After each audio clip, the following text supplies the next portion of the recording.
अब बात अमेरिका और ईरान के बीच जारी तनाव की। अमेरिकी राष्ट्रपति डोनाल्ड ट्रंप बार बार खामेनेई पर प्रेशर डाल रहे हैं। तुम डील करोगे या नहीं, तुम डील करोगे या नहीं। इस पर खामेनेई कहते हैं जाओ पहले अपने जंगी बेड़े हटाओ, ईरान से सैंक्शंस हटाओ, ईरान के अंदरूनी मामले में दखल ना दो, मिसाइल प्रोग्राम पर बात ना करो और फिर तुम जो चाहोगे जहां चाहोगे वहां हम साइन कर देंगे।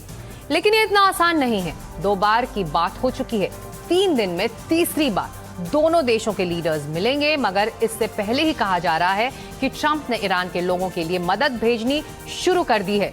ईरान के लोगों के मोबाइल पर मैसेज आने लगे हैं कि मदद आने वाली है। सवाल है ट्रंप का इशारा किसकी तरफ है? क्या वो अपने दूसरे वॉरशिप का जिक्र तो नहीं कर रहे? सवाल ये भी है कि ट्रंप के एक्शन पर ईरान किस तरह रिएक्ट करेगा? क्यों भारत ने अचानक अपने नागरिकों से ईरान छोड़ने को कह दिया है?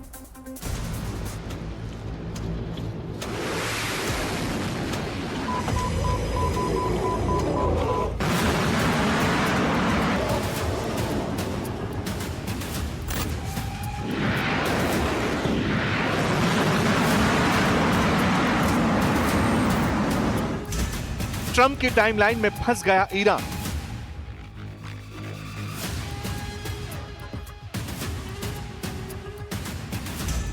ट्रंप के किल लिस्ट में पहला नंबर खामेनेई का है।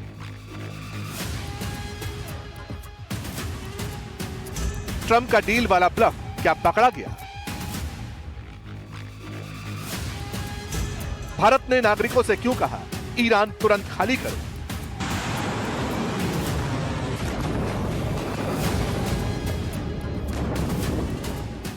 करीब करीब हर घंटे ईरान के शहरों में इन तस्वीरों के जरिए, इन वीडियो के जरिए नागरिकों को युद्ध की सिचुएशन के लिए तैयार किया जा रहा है। खामेनेई की तरफ से यह बताने की कोशिश है कि अमेरिका चाहे किसी भी वक्त हमला करे, उसे काउंटर करने के लिए ईरान की मिसाइलें, ईरान के ड्रोन्स और ईरान की सारी फायर पावर पूरी तरह रेडी है।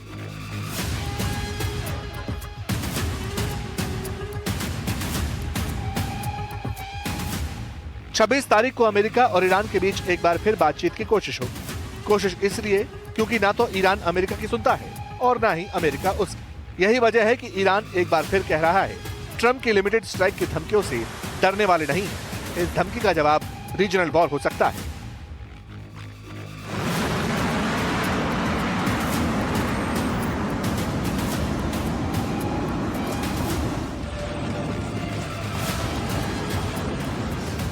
Thank you, friend. Thank you, friend. Thank you. Thank you, friend. I can say I am considering it.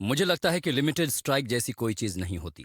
आक्रामक कार्रवाई को इसी तरह यानी आक्रामक कार्रवाई की तरह ही देखा जाएगा और इस तरह की कोई कार्रवाई हुई तो आत्मरक्षा के तौर पर माकूल जवाब दिया जाएगा। इसीलिए हम यही करेंगे। aggression period. अब ईरान ये मानकर चल रहा है कि उस पर अमेरिकी वॉरशिप्स की तरफ से, अमेरिकी बॉम्बर प्लेन्स की तरफ से किसी भी वक्त हमला हो सकता है। मगर सवाल है कि ट्रंप आखिर टाइमलाइन क्यों बढ़ा रहे हैं? क्या ईरान से डर गए या फिर ये ट्रंप का ब्लफ है? क्योंकि वो कहते कुछ हैं और करते कुछ। ट्रंप बनाम ईरान की जंग कैसी होगी ये समझें, पहले ईरान पर बिग ब्रेकिंग न्यूज देख लीजिए। बिग ब्रेकिंग नंबर 1, पूर्व CIA एजेंट जॉन किरियाको का दावा है कि ईरान पर मंगलवार तक हमला हो सकता है। बिग ब्रेकिंग नंबर 2, भारत ने ईरान में रह रहे अपने नागरिकों के लिए एडवाइजरी जारी कर दी है। बिग ब्रेकिंग नंबर 3, तेहरान में भारतीय दूतावास ने कहा है जितना जल्दी हो सके जो साधन मिले उसके जरिए नागरिक ईरान छोड़ दें। बिग ब्रेकिंग नंबर 4, खामेनेई ने पूर्व IRGC कमांडर अली लारिजानी को युद्ध की कमान सौंप दी है। बिग ब्रेकिंग नंबर 5, ईरान ने अपने मिसाइल ठिकानों यानी अंडरग्राउंड मिसाइल सेंटर्स को पूरी तरह से एक्टिवेट कर दिया है।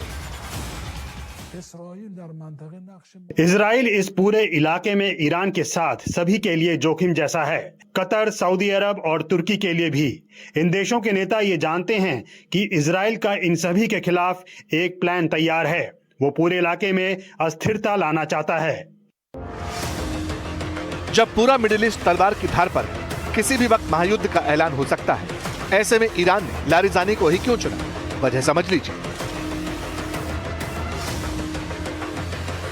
अली लारिजानी IRGC यानी ईरान रेवोल्यूशनरी गार्ड्स की पूर्व अधिकारी हैं और परमाणु वार्ताकार भी रह चुके हैं। वो युद्ध और कूटनीति दोनों की भाषा समझते हैं। लारिजानी को खामनेई का सबसे वफादार और संकट मोचक माना जाता है। हाल ही में उन्होंने दमिश्क और बेरूत का दौरा किया, जो ये दर्शाता है कि वो जंग के हालात में बाहरी मोर्चे को मजबूत करने की रणनीति बना रहे हैं। ईरान के अंदर ये संदेश भी दिया जा रहा है कि लारिजानी की मौजूदगी का मतलब है देश अब डिफेंसिव मोड से निकलकर डेटरेंस मोड में आ चुका है। ईरानी मीडिया के मुताबिक कहा तो यह भी जा रहा है कि लारिजानी सीधे तौर पर खामेनेई वाले वॉर रूम के संपर्क में है, ताकि किसी भी हमले की स्थिति में सेकंड्स के अंदर जवाबी कार्रवाई की जा सके।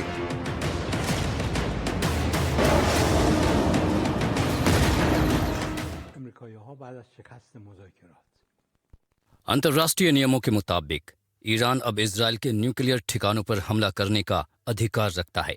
वॉशिंगटन और तेल अवीव दोनों को ये जान लेना चाहिए कि अगर उन्होंने डील नहीं होने की सूरत में ईरान पर हमला करने की कोशिश की तो तेहरान 10 मिनट से भी कम वक्त में जवाबी कार्रवाई करेगा। यानी ईरान की सारी मशीनरी युद्ध वाले मोड में आ चुकी है। कहा जा रहा है खामनेई बंकर के अंदर से ही इंस्ट्रक्शंस दे रहे हैं। और जहां तक अमेरिका का सवाल है तो अमेरिका की सबसे बड़ी समस्या भी खामनेई ही है। Well, it seems like that would be the best thing that could happen. For 47 years they've been talking and talking and talking. In the meantime, we've lost a lot of lives while they talk, and legs blown off, arms blown off, faces blown off. It's been going on for a long time. So let's see what happens. In the meantime, we have tremendous power has arrived, and additional power, as you know, another carrier is going out shortly. So we'll see it out. If we could get it settled for once and for all, that would be good. क्योंकि जिस तरह से America ने worship इकट्ठा कर ली, जिस तरह से प्लेन्स आ चुके हैं, एक तरह से मिडिल ईस्ट तक एयर ब्रिज तैयार हो चुका है, इतना बारूद है कि ईरान बर्बाद हो सकता है, फिर भी खामनेई डील के लिए तैयार नहीं। ये सवाल ट्रंप को परेशान कर रहा है। The president asked me that this morning, and I don't want to use the word frustrated. It's almost because he understands he's got plenty of alternatives. But it's curious. He's curious as to why they haven't, I don't want to use the word capitulated, but why they haven't capitulated. Why under this sort of pressure with the amount of sea power, naval power that we have over there, why they haven't come to us and said, we profess that we don't want a weapon. So here's what we're prepared to do, and yet it's hard to sort of get them to that place. सवाल तो ये भी है कि America क्या करेगा, timeline आगे बढ़ाएगा या फिर हमला करेगा, क्योंकि अब तो ये भी कहा जा रहा है कि सऊदी अरब अमेरिका को ज्यादा रोक नहीं पाएगा। अगर हमला हुआ तो वहां का एयरबेस अमेरिका इस्तेमाल जरूर करेगा।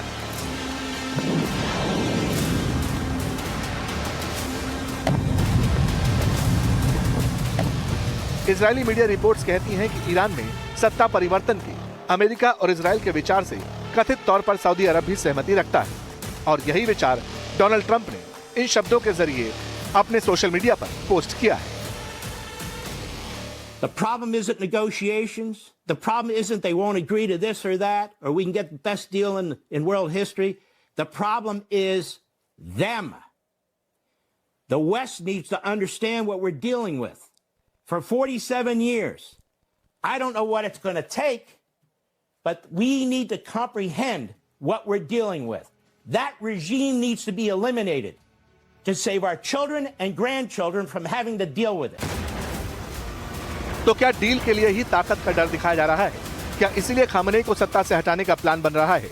जब तक व्हाइट हाउस का नया कमेंट आता, तब तक ईरान के कई शहरों में एक बार फिर खामनेई के खिलाफ प्रदर्शन और लोगों के मोबाइल पर मैसेज भी आया, अमेरिका से मदद आ रही है। तो क्या वाकई मदद का वक्त आ चुका है? क्या वाकई मदद के नाम पर लाशें बिछाने की तैयारी हो चुकी है? एक दौर था जब पाकिस्तान और तालिबान एक दूसरे के लिए जीते थे। वो वक्त जब इमरान खान पाकिस्तान के वजीर आजम थे और 20 साल की जंग के बाद अमेरिका अफगानिस्तान से पांव पटक कर भागा था। इमरान खान वो लीडर थे जिसने सबसे पहले अफगानिस्तान की तालिबान सरकार को रिकॉग्नाइज किया था, उसे मान्यता दी थी। लेकिन वक्त का फेर देखिए, जैसे इमरान खान की सत्ता गई, उन्हें आर्मी ने बेदखल कर दिया। उसी के बाद से पाकिस्तान और तालिबान के संबंध बैकफुट पर चले गए हैं और अब तो हालात ये बन चुके हैं कि 4 महीने में 2 बार अफगानिस्तान पर पाकिस्तान के हवाई हमले हुए हैं।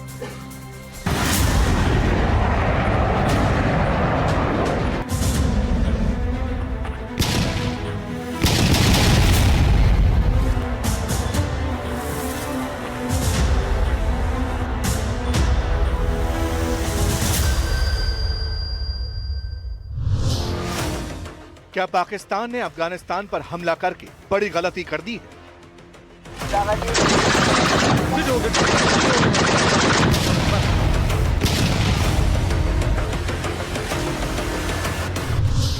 क्या तालिबान अब पाकिस्तान को मिट्टी में मिला देगा?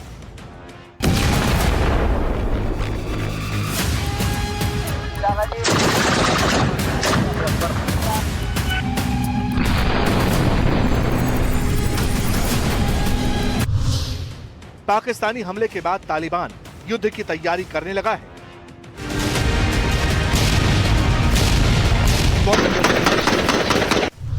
तालिबान की मुनीर के खिलाफ म्यूजिकल मिसाइल क्या है?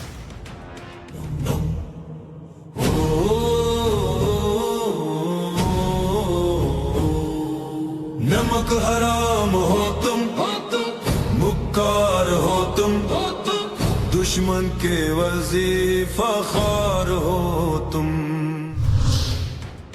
घोड़े पर फिर आएगा तालिबान, पाकिस्तान का मिटेगा नामो निशान।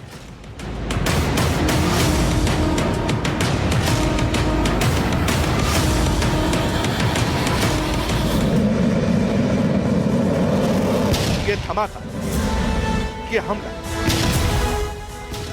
ये बर्बादी, ये मौत का मंजर। पाकिस्तान के जनरल मुनीर के ऑर्डर पर एक बार फिर तालिबान में बारूदी हमले किए गए। रमजान के बीच मुनीर ने लाशें बिछाने का ऑर्डर जारी कर दिया। पहले पाकिस्तानी ड्रोन पहुंचे और फिर बारूद से भरे पाकिस्तानी लड़ाकू विमान।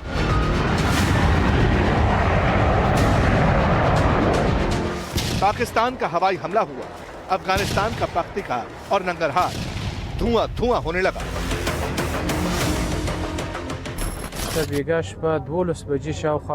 रात करीब 12 बजे एक भयानक हमला किया गया। बहसूद जिले के गिरदी गांव पर बम दागा गया। इस हमले में बच्चों और औरतों समेत 23 लोग मारे गए। कई शव अभी भी जमीन के नीचे दफन हैं।